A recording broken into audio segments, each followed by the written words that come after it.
Bienvenue sur Africa 24 dans cette nouvelle édition de l'Africa Tonight. Voici les titres de l'actualité. À l'ouverture ce samedi 24 février du sommet extraordinaire de la CEDEAO au Nigeria. À quelques jours de ce rendez-vous, les interrogations se multiplient autour d'une possible levée des sanctions imposées au Niger. Le Niger qui a claqué la porte de l'organisation avec le Burkina Faso et le Mali. Des projections économiques encourageantes pour l'Afrique en 2024. Cette année, la croissance du PIB réel du continent devrait s'établir en moyenne à 3,8%. Des prévisions données par la Banque africaine de développement dans un récent rapport. Et puis le mécontentement des éleveurs en Afrique de l'Ouest. Ils se sont réunis au Sénégal pour peaufiner leur plaidoyer en vue de protéger la filière laitière locale. En cause, une concurrence jugée déloyale face au lait importé. La CEDEAO lèvera-t-elle ses sanctions imposées au Niger? L'organisation devrait plancher sur le sujet lors de son prochain sommet extraordinaire prévu ce 24 février à Abuja. Dans un contexte de tension avec les pays de l'Alliance des États du Sahel, plusieurs dirigeants y sont favorables, notamment le président togolais Faure Gnassingbé, choisi comme médiateur pour faciliter le dialogue avec les autorités nigériennes. Philomène Tine. C'est dans un contexte marqué par le retrait du Niger, du Mali et du Burkina Faso de la communauté économique des États de l'Afrique de l'Ouest CEDEAO que les chefs d'État de l'institution régionale vont tenir leur sommet extraordinaire le 24 février 2024. Cette rencontre pourrait acter la levée des suspensions imposées au Niger depuis le 26 juillet 2023 suite au putsch du Conseil national pour la sauvegarde de la patrie contre le président Mohamed Bazoum. Une situation qui soulève des enjeux importants pour la stabilité et la coopération régionale en Afrique de l'Ouest. Ces sanctions n'ont pas donné le résultat escompté. En plus de cela, il y a nécessité aussi de baisser la tension uranifère au niveau du nord du Niger et aussi protéger l'UEMOA, puisque les États du Sahel, l'AES, ils ont commencé déjà à revendiquer le retour du Niger dans ses droits, pour accéder à ces biens au niveau gelé au niveau de l'UEMOA. Le deuxième élément, il y a cette question de monnaie qui est tout simplement en coulisses. Donc à la fois la CEDEAO est menacée, de l'autre côté l'UEMOA aussi est menacée. Depuis le coup d'État au Niger, les négociations entre le gouvernement militaire de transition et les médiateurs de l'organisation sous-régionale semblent au point mort. Selon les observateurs, le prochain sommet de la CEDEAO pourrait non seulement faire évoluer la situation, mais aussi être une sortie de crise entre les pays de l'Alliance des États du Sahel et la communauté économique. La rencontre du 24 a plusieurs enjeux. S'inscrire aussi dans une nouvelle dynamique. C'est comment maintenant poser les jalons d'un dialogue fécond entre les États de l'AES et les États de la CEDEAO. Troisième élément, c'est de revenir sur la dynamique de la monnaie. Vous n'êtes pas sans savoir que depuis un moment, il y a eu le débat autour de l'euro. Là, il y a le débat autour de la nouvelle monnaie des États du Sahel. Les lourdes sanctions économiques imposées au Niger ont nui aux populations en faisant grimper les prix et affectant les finances publiques. Par ailleurs, le sommet extraordinaire du 24 février 2024 de la CEDEAO pourrait avoir d'autres enjeux. La prévention des tensions qui sont en gestation dans d'autres pays ouest-africains, notamment au Sénégal, au Bénin et au Nigeria. L'actualité, c'est aussi la colère des Tchadiens face à la hausse des prix des carburants. Les syndicats ont décrété une grève de 6 jours à partir de ce 20 février. Cette augmentation avait été annoncée le 14 du même mois dans un arrêté conjoint du ministère des Finances et du Commerce. Dans les détails, le prix de l'essence a augmenté de 40%. Il s'élève désormais à 730 francs CFA le litre. Quant à celui du gazole, il a connu une hausse de 18%. Il se chiffre désormais à 828 francs CFA le litre. Les perspectives économiques sont encourageantes pour l'Afrique. Cette année, la croissance du PIB réel du continent devrait s'établir en moyenne à 3,8% d'après un rapport de la Banque africaine de développement. Une croissance qui sera d'autant plus forte en 2025. Elle est estimée à 4,2%, cher Omar Kamara. Selon le récent rapport de la Banque africaine de développement BAD intitulé Performance et perspectives économiques de l'Afrique dévoilé vendredi 16 février 2024 en Éthiopie, l'Afrique est en passe de devenir un acteur majeur de la croissance économique mondiale. En effet, en 2024, 11 pays africains figurent parmi les 20 nations affichant la croissance économique la plus dynamique au monde. La croissance du produit intérieur brut, PIB réel du continent africain, devrait connaître une progression significative avec une moyenne prévue à 3,8% en 2024 et à 4,2% en 2025. Ces chiffres prometteurs soulignent l'élan économique croissant et la résilience des économies africaines malgré les défis mondiaux. Ces perspectives économiques positives peuvent être comprises à travers, d'une part, la mainmise désormais de beaucoup de ces pays à l'image de l'AES, des pays de l'AES, sur les ressources naturelles, ce qui leur donne de nouvelles ressources très importantes. Selon la BAD, l'amélioration des chiffres de la croissance pour 2024 est le reflet des efforts concertés des décideurs politiques du continent pour mener des stratégies de diversification économique axées sur l'augmentation des investissements dans les secteurs clés de la croissance, ainsi que sur la mise en œuvre de politiques nationales visant à consolider les situations budgétaires, à inverser l'augmentation du coût de la vie et à stimuler la consommation privée. Et la deuxième chose, c'est un peu un changement de paradigme dans la perception de la stratégie économique en investissant désormais dans les secteurs productifs pour changer le modèle d'importation. Et donc, l'un dans l'autre, on est dans une dynamique économique qui effectivement peut projeter ces pays-là dans une croissance même à 2 points. Cette tendance positive démontre le potentiel économique de l'Afrique et ouvre des opportunités prometteuses pour le développement et l'investissement dans la région. Les prochaines années pourraient être marquées par une croissance soutenue, renforçant ainsi la position de l'Afrique sur l'échiquier économique mondial. Malgré ces chiffres prometteurs, la croissance du continent pourrait être ternie par le poids de la dette. Toujours selon la BAD, le continent devrait dépenser 74 milliards de dollars au titre du service de la dette en 2024. Sur ce montant, 40 milliards iront sur le compte de créanciers privés Philomentine.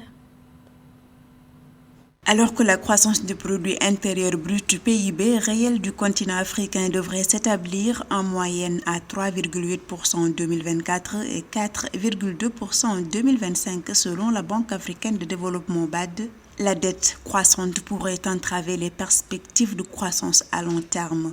En 2024, l'Afrique se retrouve face à un fardeau financier considérable car il est estimé qu'elle devrait allouer environ 74 milliards de dollars à la gestion de sa dette. En outre, 40 milliards de dollars, soit 54% du service total de la dette africaine en 2024, sont dus à des créanciers privés selon la BAD. Les économies africaines ne sont pas plombées par la dette, mais elles sont plutôt étouffées par le service de la dette. Ceci vient du fait que l'endettement était fait sur des bases très spéculatives qui rendent le service de la dette difficile parce que les économies africaines n'ont pas développé autant de ressources pour être capables de faire face de façon équitable à l'endettement. La BAD indique que les dépenses considérables du service de la dette africaine absorbent une part significative des budgets alloués à des secteurs essentiels tels que la santé, l'éducation et l'infrastructure. Entre 2010 et 2019, les dépenses publiques moyennes dans l'éducation et la santé en Afrique étaient respectivement de 3,6% du PIB et 1,8%, des niveaux bien en-dessous de la moyenne mondiale et des objectifs de l'Union africaine. Les économies dans le cadre de l'Union africaine devraient non seulement négocier un rééchelonnement, mais négocier aussi des moratoires qui pourraient être greffés sur des opérations commerciales. Sinon, demander à des économies de payer 74 milliards, c'est sacrifier des écoles, des centres de santé, des routes et toute autre infrastructure inhérente au développement fondamental. Des réformes structurelles, une gestion fiscale responsable et des initiatives de refinancement de la dette sont essentielles pour libérer l'espace budgétaire nécessaire à des investissements productifs sur le continent selon les institutions financières africaines. Au Sénégal, des organisations d'éleveurs d'Afrique de l'Ouest se sont mobilisées pour protéger l'industrie laitière locale. À Thiès, ils ont affiné leur plaidoyer pour faire face à la concurrence du lait importé.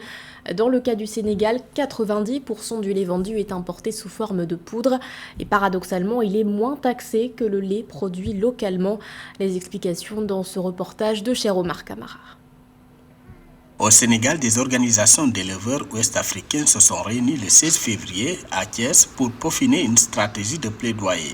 Cette réunion avait pour objectif de protéger la filière laitière locale confrontée à une concurrence jugée déloyale des poudres de lait importées à moindre coût. Au cours de cette rencontre, les organisations pastorales ont mis en place un cadre destiné à mener un plaidoyer efficace pour défendre les intérêts des éleveurs et préserver la production laitière régionale.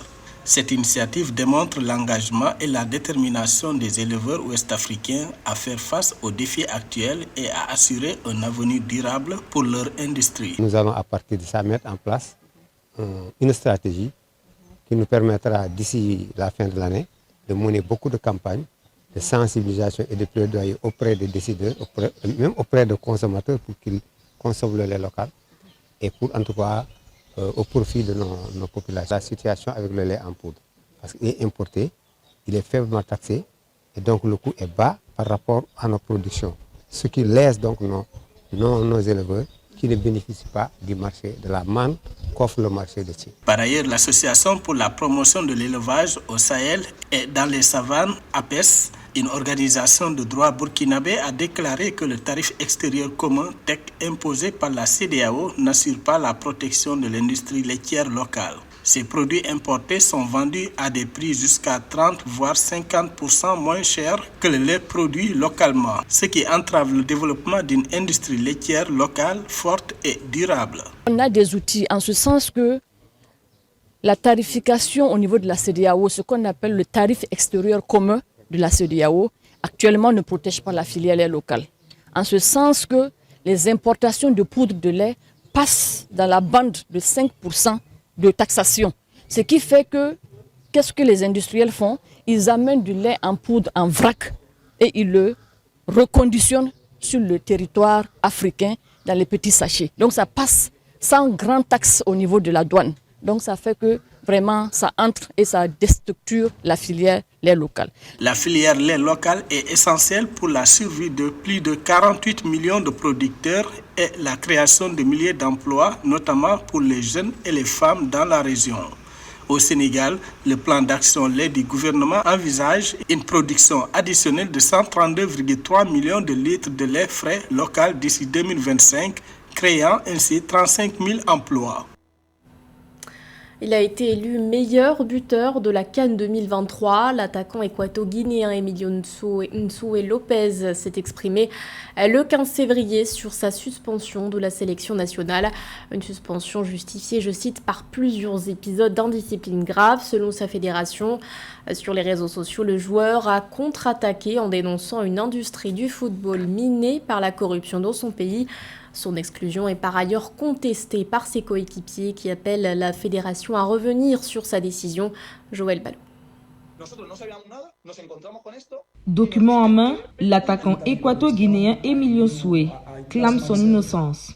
Le soulier d'or africain de la CAN 2023 justifie son exclusion de la sélection nationale. Selon la vidéo parue le 15 février 2024 sur son compte Instagram, l'attaquant vedette du Salon national, accusé d'indiscipline et d'atteinte à la réputation et à l'image de l'équipe nationale et de la Guinée équatoriale durant la CAN 2023 en Côte d'Ivoire par la Fédération guinéenne de football, serait l'une des victimes d'un système accusé de corruption et de détournement de primes datant de plusieurs années. Notre sélectionneur, un des meilleurs d'Afrique, est menacé continuellement et victime de chantage. Ils veulent diviser le groupe. Un des kinésithérapeutes est un mouchard. Moi, ils m'ont humilié en Mondovision. Ces menteurs et ces corrompus qui gèrent le football en Guinée équatoriale ont dérobé 1 million d'euros après la CAN au Cameroun. Ils avaient promis d'injecter cette somme pour développer le football local. Nous n'allons pas nous taire parce qu'ils le veulent. L'argent qu'ils nous doivent, on ne l'a jamais vu. Après la sortie de l'attaquant Emilio Soué, c'est au tour de la sélection nationale. Le 16 février, les joueurs du Salon national se sont soulevés contre le retrait de leur coéquipier. Dans une lettre co-signée par plusieurs membres de l'équipe, ces derniers demandent à la fédération de revenir sur sa décision. Les joueurs et le staff technique dénoncent également la disparition de la prime de $800 000 que devaient se partager joueurs et staff, soit environ $25 000 par personne.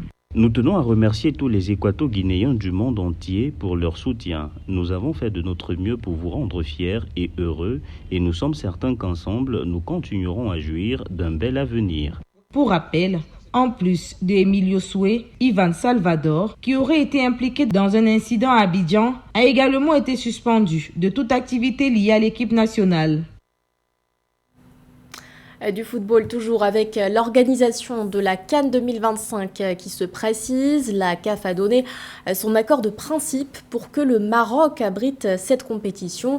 Un accord obtenu sous l'égide de la FIFA après plusieurs mois de discussions selon une source issue du comité chargé des compétitions. La prochaine CAN pourrait se tenir au mois de juillet et août 2025, une période qui pourrait néanmoins poser un problème de calendrier pour les joueurs, dans la mesure où une autre grande compétition sportive est prévue cette même année. Du 15 juin au 13 juillet, les États-Unis abriteront en effet la nouvelle Coupe du Monde des clubs. C'était le journal de la rédaction. Merci de votre fidélité. L'actualité continue sur Africa 24.